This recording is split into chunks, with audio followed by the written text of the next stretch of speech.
अच्छा जी, यहाँ पे जो है मैं आपको बता देती हूँ कि हम लोगों ने नाउन में जो है अब तक हमने कैपेसिटी यानी कि उसकी वुसअत यानी कि कॉमन और प्रॉपर और एराबी हालत यानी कि इसका स्टेटस हमने जान लिया है कि ये दोनों चीज़ें होती हैं।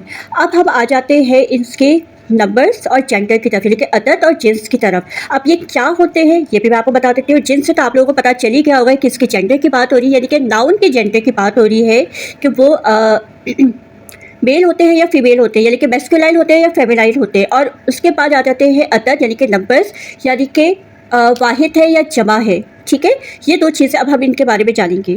तो चलिए अब हम स्टार्ट करते हैं अपने अदद से। यहाँ से हम स्टार्ट करेंगे। देखिए, आप लोगों को सबको पता है कि हमने जो पिछला जाना था उसमें हमने एक ही के बारे में जाना था, जैसे कि कलमुन, कलमुन, किताबुन।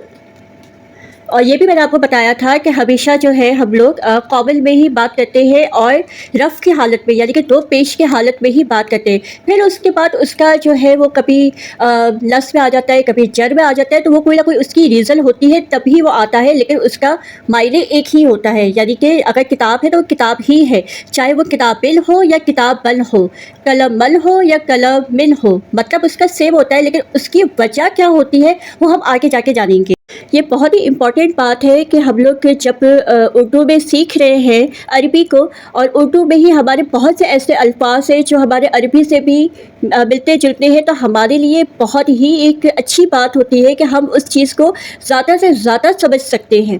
अब जैसे कि कलमुल है और किताबुल है, अब हम देखते हैं कि हम इसको ये अभी हम लोग वाहिद कर रहे हैं। ठीक है, ये अभी हम वाहिद कर रहे हैं यानी कि अभी ये एक कलम है, एक किताब है। अब आ जाएगी इसकी जमा। अरबी में भी जमा ही होती है, कल, कल। अब यहाँ पे आप देखें, हम लोग जो है क्या लिखते हैं, कलमो। उर्दू में भी अगर देखा जाए कलमो, कलमे। एक मिसाल दे रही हूँ, किताबों, किताबें, ऐसे ही हम बोलते हैं ना। तो अब आप यहाँ पे देखें कलमुना, उसी तरह से किताबु ना, कितना मिलता जुलता है। सिर्फ एराबी हालत हमारी थोड़ी सी डिफरेंट हो जाती है और प्रोनाउंसिएशन हमारी अलग हो जाती है। जैसे कि यहाँ पे मैं लिख देती हूँ काफिरुन। ठीक है, अब हम अगर उर्दू में करें तो काफिरो यही बोलेंगे ना। तो यहाँ पे क्या आ जाएगा, काफिरुना।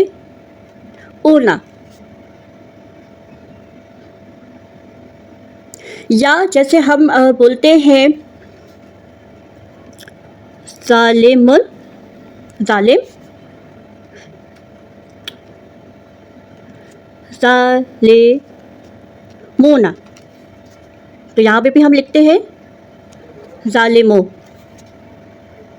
ऐसे ही लिखते हैं ना।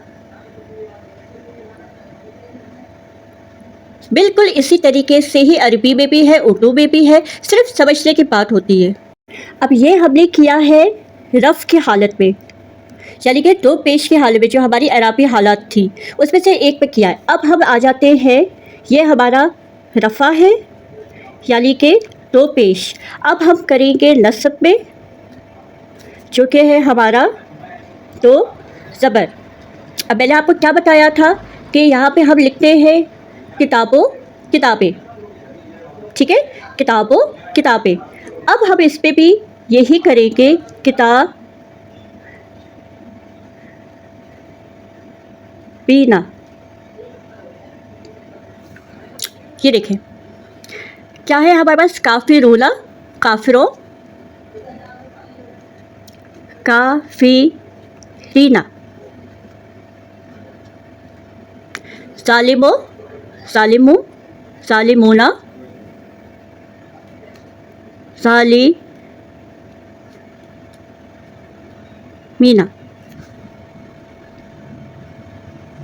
अब जब हम जर में आएंगे, जर यानी कि दो ज़ेर है। फ़र्क देखिए, यहाँ पे मैंने दो ऊपर बीच में लगाया है, ये नीचे लाइन के मैंने लगाया ताकि आप लोगों को सही समझ में आ सके। अच्छा, जर में भी हमने इसका यही रखना है, जर में भी इसकी हालत ऐसी ही होगी, सेम। किताबीना, काफिरीना ज़ालिमीना। ये हमारी मेल कैटेगरी है, ये हमारी मेल कैटेगरी है। अब यहाँ से आपको आगे भी समझने में बहुत आसानी होगी जब आप लोग ये समझ जाएंगे कि यहाँ पे हम जो बात कर रहे हैं वो मेल्स की कर रहे हैं, यानी कि जेंट्स की अगर देखी जाए तो मैस्कुलाइन की हम बात कर रहे हैं। काफिर, ठीक है, जालिम, किताब। अब अगर हम फीमेल की तरफ आते हैं